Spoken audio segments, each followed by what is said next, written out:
G'day, mate. Welcome back to Factorio with me, JD. We're on episode 66½. It is? Yes, episode 66½.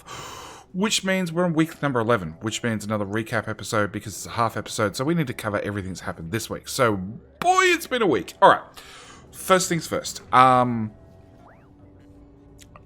First things first is we spent some time upgrading things in the base. So we finally moved over red circuits to a Module 6 Beacon Mark III build using the build we'd made the week prior. We found out we could cut this down and just pop it down here, and this would do everything we wanted. On top of that, we actually started off this week doing the same with blue circuits. This little build here outputs 75 blue circuits per second, which is everything we need in theory. It's not enough. We also had to add this little build on the end, which produces, obviously, if these three do 75, this one does 25, to make fusion reactors, because we had not enough fusion reactors. It was actually stopping us launching portable fusions.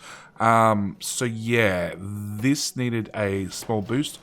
On top of that, at the same time, we had to boost low density structures, because this became a new giant bottleneck. It still is a bottleneck, even with this many assemblers running all the time flat out. We're short on steel this time. Nope, plastic. Plastic, no. Steel this side, plastic that side. We're always short on something in this build. This build tries its very absolute hardest. We now have enough protection fields. Fusion reactors, we move the bottleneck to somewhere else. So, start of the week, again, lots of little upgrades around the base. Just tweaking things, improving things, mainly because we'd built up buffers early on, and we're slowly eradicating our buffers. Solar panels got an upgrade, which put pressure on steel. So steel got upgraded once at this end. This actually outputs a full purple belt of steel, so that's 75 items per second. And then partway along the bus, we actually have a booster of not quite two purple lanes of steel, mainly because this machine can't input into this machine fast enough. It's a problem. We'll have to sort out. I don't know when we'll get around to sorting it out. Probably next week, but that's currently the issue with not enough steel. So steel's coming up here and we're inputting it, and purple science is stealing a lot of it. Low density structures sort of eating whatever's left over, and the rest of the steel finally comes down to the end of the bus and gets put into shields. Because this has become the new bottleneck. The protection field, which requires 100 Mark II level shields, is now basically our issue. We are still slowly upgrading solar. Light blue is the current one, dark blue is the old one. It's substantially upgraded this week. What else? We also updated our rocket silos this week. So we got all the rocket silos put down here. This launches all the core components. The only thing we're still launching from our original silo, which, by the way, has done 3,112 rockets now. This silo is definitely... It's black on the inside. It's not black on the inside because it's dark. It's black on the inside because of the soot. It's done a few rocket launches. We've upgraded all our silos. We've actually got 2 magic combinators now. This one stops launching rockets. This one turns on our brand new set of rocket silos up here, which launch a supporter rocket. So if I flick this on, go 1, 2, 3, flick this off. This one a rocket. This is the faster than light supporter version, along with all of these guys fire off at the same time, and they give us the supporter versions of the rockets, which brings up this dialogue, which I can then choose the name for the next supporter. Tahca. Who I know I pronounced wrong. Tahca Joerg. I think I pronounced that part right at least. So Tahca has been a long time Patreon supporter of mine. He's actually the one that dragged me into, if you've been watching the channel for a while, dragged me into 7 Days to Die as one of the Patreon perks. Those that at at the higher end of the Patreon tiers can actually literally steal my time for a couple of hours every month. And he chose to steal my time, one, to make me do C block, and then after we finished C block, he then chose to steal my time to do 7 Days to Die. So yeah, he is today's supporter. So his supporter rocket has been launched off. It's been sent to him. It will arrive in probably fairly quickly because the supporter intergalactic mail is better than the normal intergalactic mail. In the meantime, between the last episode and this episode, we also launched ATM 22222. Garou Myst, ByngerX, Katu, and MrArovan. They're all launched off as well, and all I need to do is, if I flick this back to the off position, this will start launching normal SubX spaceships in the meantime. Speaking of spaceships, our fast and light drive problem was fixed, and has now become a problem again because the base is...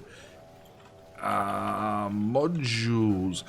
Basically, whoops, see, there we go. Lots of rockets. Basically, as fast as we're producing modules, we're now eating modules, which is definitely the end result we're looking for. But it means that my massive module production is still not high enough. We are making... This module base is outputting efficiency modules and productivity modules and speed modules. It has the smarts, which we covered last week, to decide which type of modules it makes. We also have updated smarts into this one. So this will now run efficiency modules if we don't have enough of efficiency modules. If we do, it'll then convert over to speed modules. It is running flat out. It is running absolutely flat out. It's just not enough.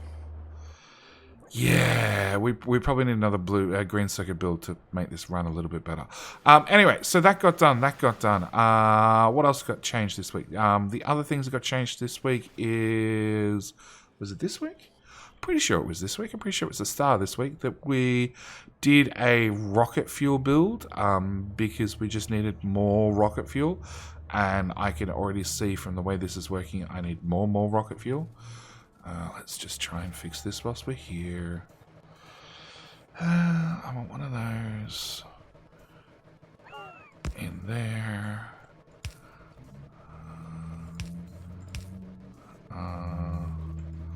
Basically that. Yeah, there, and there. Like so. More rocket fuel. We need more rocket fuel. We needed... the other thing that happened this week is low density structures. Actually, they're offsite. Late in the week, low density structures. We ate all of them, basically. Even though we made this massive build up here like weeks ago, because we knew we'd need a lot of them. It wasn't enough. This week, we upgraded it to Productivity Module 6s, along with Beacon Tier 3s. It doesn't have Speed Module 6s yet, because that's just far too expensive, and frankly, we still can't afford it. We're making a grand total of about 3 Productivity Modules per second. Actually, if we go Production, and we go Search, we go Module 6, over a 10 or 1 hour graph. Yeah, we can see we're making like 3 of the Prod Mod 6s and 1.2 of the speeds. It's not a lot. Our speed module builds were pretty constant for a while, and then they've bounced up and down. Same with productivity modules. Yeah, it's a little bit all over the place, but we're trying our absolute hardest. Oh no, it looks like that's all working. Okay. We're trying our absolute hardest. We need more modules. Even with all the modules we've built, we've used, everything else, we still need more of them. What else happened this week? Because we're now launching supporter rockets. One of the major expenses with supporter rockets are the supporter fuel cells, which I went and had my little build up here buffer for quite some time to make lots and lots of rocket fuel for us, which is now obsolete because it got replaced. It was not enough. So what we did is we came up to our uranium build.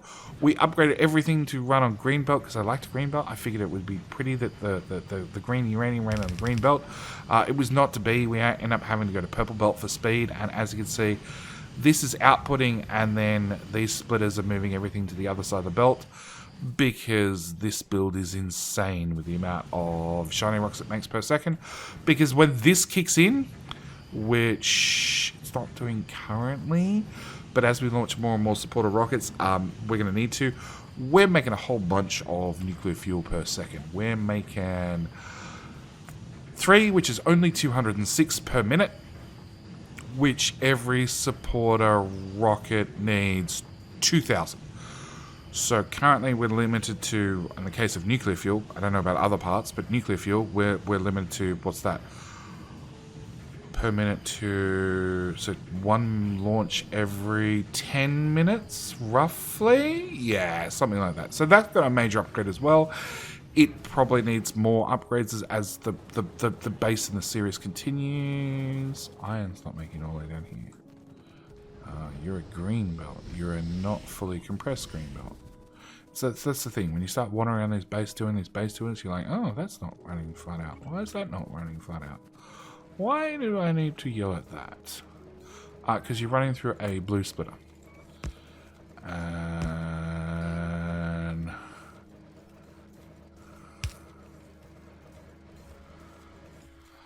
what are we doing that for? Pretty sure we can just do that now.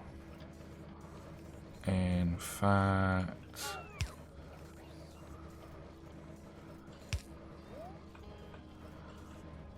yeah, like that, with one of them. Yeah, way better. Okay. What else happened this week? Okay, supporters. So we started launching supporter rockets. I do need to thank, there goes another normal rocket, a command module, really? And hull components. Is a shortage, it's not a shortage of hull components. It's going to be a short of rocket parts. Oh, great. So after upgrading our rocket low-density structures, it now turns out our rocket control units are the new shortage. Yeah, it's not a short of hull components. It's a shortage of everything else. Cool. All right, something else to fix. Where are we? Supporter rockets. That's what we're up to. So this week, what I've been doing is 1 supporter rocket per episode. So we started off with, so far I'm pulling from, so supporter rockets are bigger and more expensive rockets, which are for anybody who supports the channel. So that being Patreon supporters, Twitch subscribers, and YouTube members. So these are the people that go above and beyond. They don't just like the videos, they don't just subscribe to the channel, they don't, just get in the comments and share the videos wherever they can. They also financially support the channel in some way, shape, or form. It means that I don't have to worry about ad revenues, peaks and valleys, and that sort of stuff. And also, look, for the low price of $2 per month on Patreon, the equivalent of a chocolate bar once a month, it's equivalent to you watching every single video I put out in a whole year 3 times. And watching every ad. And probably clicking on every ad. And that's 1 month's support of Patreon compared to every single video I put out for a whole year. Which is more video or more hours in a year than there is time in a month. So you'd have to get multiple machines to run through. Yeah, it's just not possible. Anyway, as I said, Patreon supporters. They were just happened to be the first couple of names I've been using. So we had LordKTor, who's the wonderful mod creator who not only made SpaceX, the original version, but also modified the crap out of it to run this particular series for me and for your enjoyment. Also has made like the train supply manager, which we're using, all sorts of mods like that. So LordKTor obviously had to be the first launch. Second launch was Muppet. Muppet is the lovely chap who, when it comes time for me to run a new community map and I'm looking for some weird mod to run with the theme of the map, Muppet's normally the guy who puts it together for me. Sometimes, often with short notice. I think the narrowest we've got it down to is like 18 hours notice. But yeah, it's just, you know, Muppet's a great guy. I love him. He is such a great guy.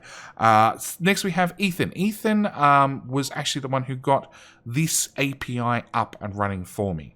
And I didn't put Tahca's name down. Good trick, JD.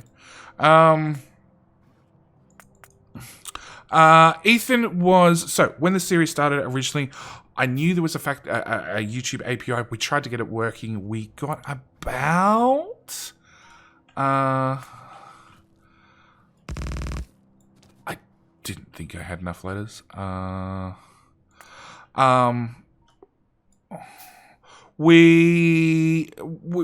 We got an API. There is a YouTube API. We got the API up and running after many hassles. With the API, we managed to get like 1,000 subscriber names. It was a good start, and I knew I could get more. So it ran with 1,000 names. The concept was to run with 1,000 names and add the other names as I could get access to them. I then scraped my emails because yes, every single time, every single one of you have subscribed to the channel, I get an email. Scrape those emails.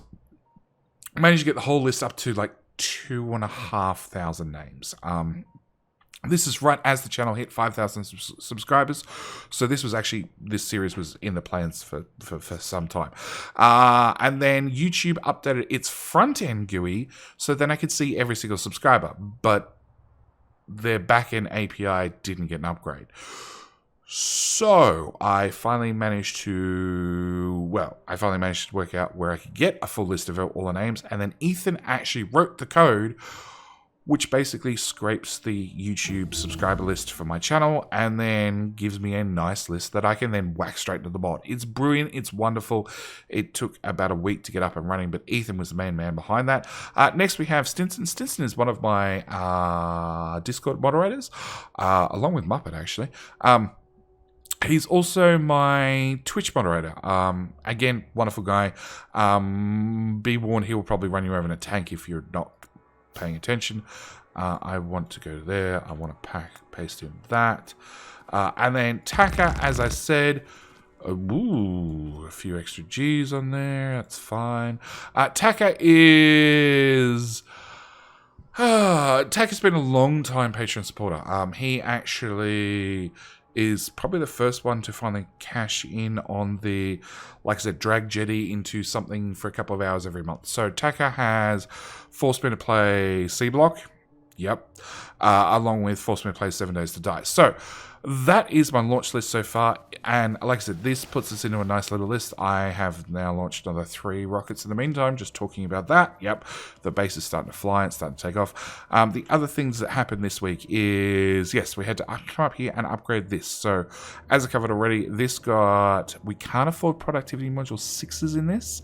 I did put in just a couple of prod 6s into the steel furnaces to get these running at the speed we needed them to run at to get the belt output at the ratio we needed. But this just basically got another line of it added along with a whole lot of Beacon Mark III upgrades.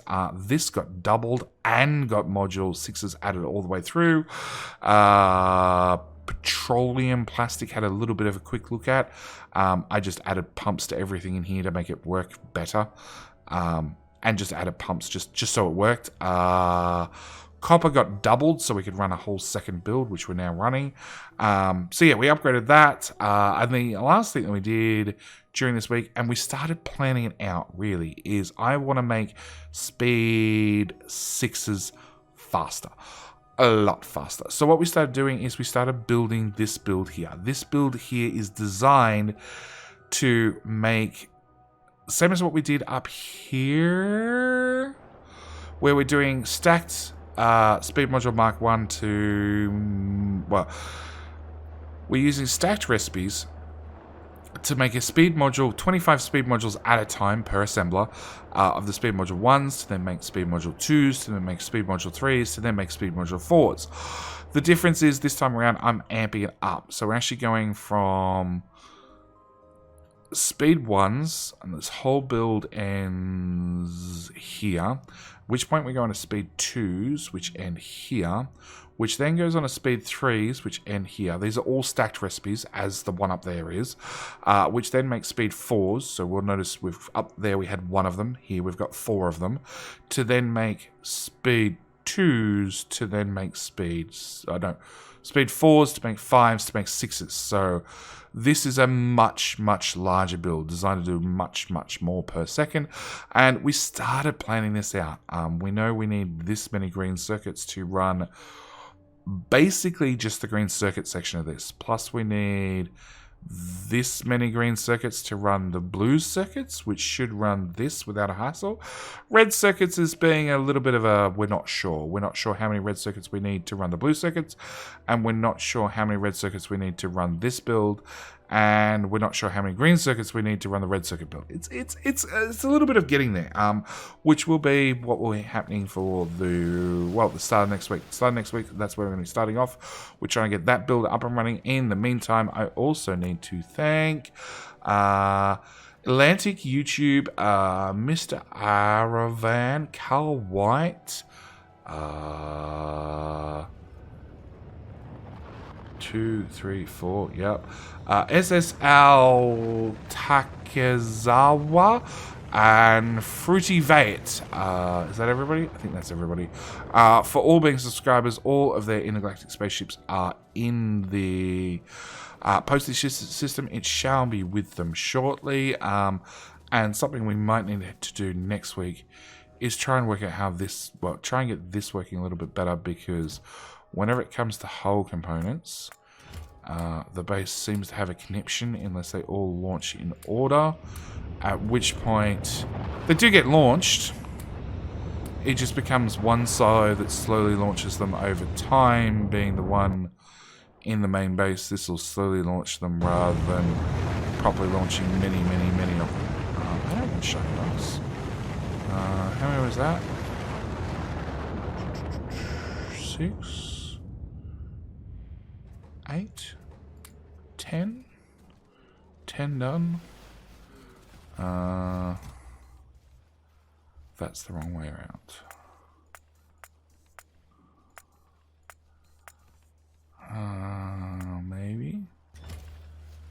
Maybe.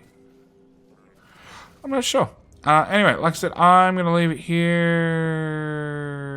Yeah, we just reset. 187. 187 is Mr.TenGong. And with that said, I'm done. Thank you guys so much for watching. Do hope you've enjoyed.